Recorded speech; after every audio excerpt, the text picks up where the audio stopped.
அவன் எருசலேமிலிருந்து எரிகோவுக்கு பிரயாணம் செய்கிறான்.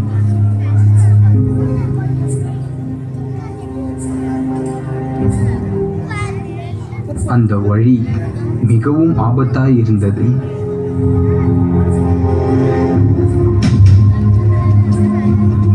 அவன் வழியே போகையில்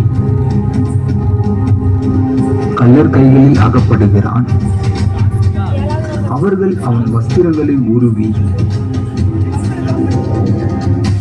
அவனை காயப்படுத்தி குற்றுயிராக போடுகிறார்கள்.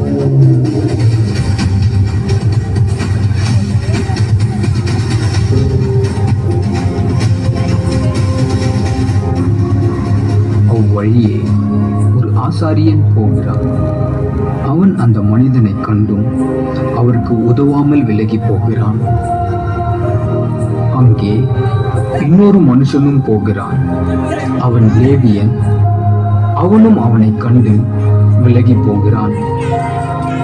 அவன் சகாயமின்றி யாரேனும் உதவுவார்களா என்று காத்து கொண்டிருக்கிறான்.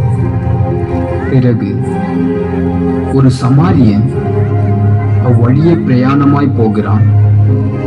அவன் அவனை கண்டு மனதுருகி அவன் காயங்களுக்கு எண்ணெயும் திராட்சரசமும் வார்த்து அவன் காயங்களை கட்டி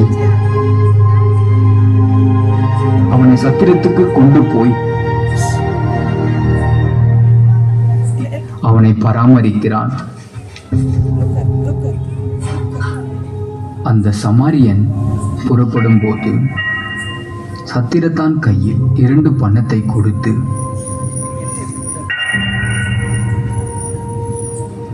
இவனை விசாரித்துக்கொள் என்றும், இவனுக்கு இன்னும் அதிகமாய் ஏதாகிலும் செலவழித்தால் நான் திரும்ப வரும்போது அதை உனக்கு தருவேன் என்றும் கூறி தன் பிரயாணத்தை மேற்கொள்கிறான்.